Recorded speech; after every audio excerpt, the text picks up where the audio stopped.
Hello and welcome to Book XVI, Book 16 of the Odyssey, and we'll pick up where we left Telemachus. Book 15 ends with Telemachus approaching the compound of Eumaeus the swineherd, and so he enters the compound. He greets Eumaeus here, and the element that we saw before when Odysseus came there was the dogs, right? And we mentioned that this is the first that Odysseus's greeting by the dogs greeting Odysseus and snarling at him and barking at him. That was, so first of all, we talked about the irony in that, the significance of that, how odd it was that how perhaps on another level just it was that the most powerful, supposedly, character is greeted by the least authoritative, the dogs, with disdain, and so it shows how far he's fallen. Even the dogs don't recognize him because he is none of them would have been born when he was there. There's only one dog that was born before Odysseus left, and that is a dog we'll meet pretty soon.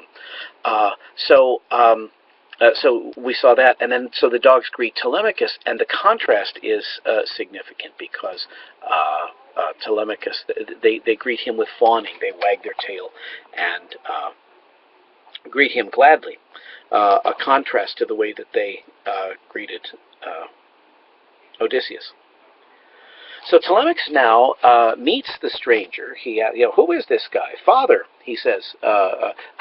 Ironically, he uses, of course, the word father here isn't used in the literal biological sense, but of course, the irony of that is that in fact his biological father is present. Okay, but he's using it in the generic sense, in the general sense of an older gentleman, and so he says to Eumaeus, "Father, where did this stranger come from? How did sailors bring him to Ithaca?" This is line 57 of Book 16. So these are all the questions that a guest asks of the potential, the host asks of the potential guest in the Xenia relationship. Now those questions have already been dealt with in terms of Eumaeus standing as the surrogate host, but now the real authority in Ithaca, Telemachus, son of Odysseus, is asking the question. So now it kind of it has the effect of kind of adding another layer of authority to the acceptance of Odysseus, because that's exactly where Telemachus goes with this, is in offering welcome to the stranger.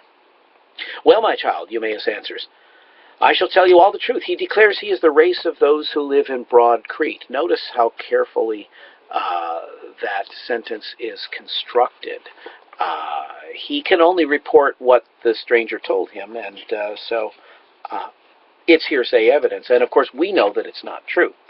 And yet, as we said before, when Odysseus tells his lies about who he is, they're only lies in one sense, in a kind of a forensic sense.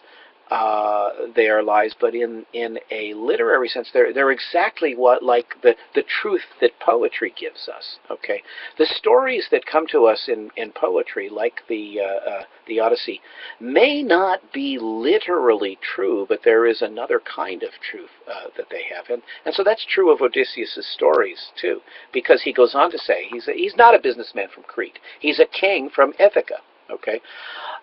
So the only part of his story that's not true is that. But then he goes on to say, "Well, I lost my wife." Well, that's true too. Well, Penelope isn't dead, but she's cut off from him. He wants to regain her. Okay, "I've lost all my wealth." Well, that is true too. The suitors are now devouring all of his wealth. So there's a truth inside the falsehood. So Telemachus says, "Well, let us offer him hospitality, but keep him here. Okay, don't let him go among the suitors." And this is where he says that line 70, "You may, as the speech you have spoken is distressing. How indeed shall I receive the stranger in my home?" Meaning the palace. I can't take him there and see him, have him see the suitors rioting.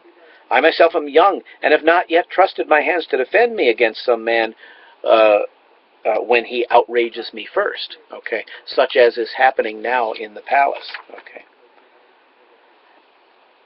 And for the first time, we've heard this complaint before. There's nothing that I can do. Okay.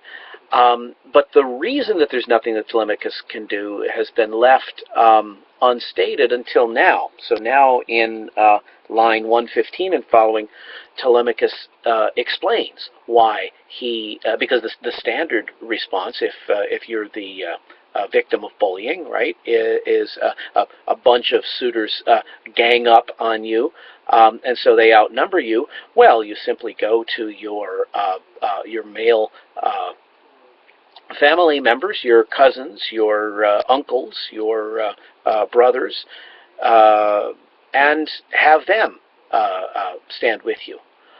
But here's the problem for Telemachus. He says, line 117, "For thus did the son of Cronos," that is Zeus, "make ours a single line. Arcesius sired Laertes, a single son."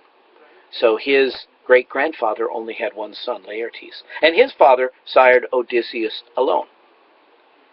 Laertes has only one son, Odysseus. Odysseus has only one son, Telemachus. And so for 4 generations, really, there is only one son, which means that there are no male relatives. And so I need help. Athena now steps in by taking away the mist, because it's time now for that point in the plot that Aristotle, in describing the plots of, now of course Aristotle was talking about tragedies, but he applies it to epic literature as well.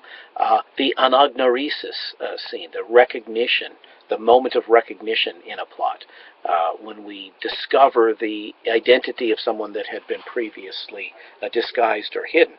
And so Odysseus is, she takes the mist away, and he is recognizable. The problem with doing that, however, is that all that does is replaces a dirty beggar that Telemachus doesn't recognize to a strong king whom Telemachus doesn't recognize, because he grew up without his father, and so in the days before photography, there's no way that he would know what his father would look like anyway. Plus, this is 20 years later.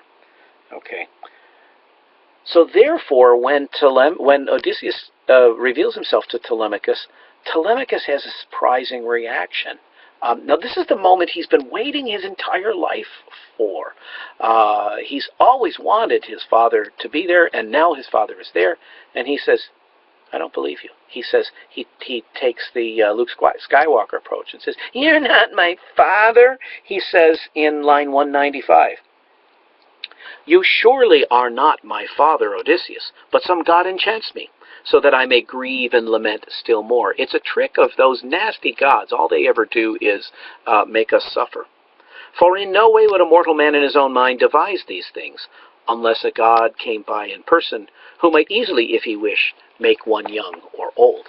So actually, Telemachus' objection actually has a point there, because that's precisely what has happened. Some god, Athena, has, in fact, and notice in Homer,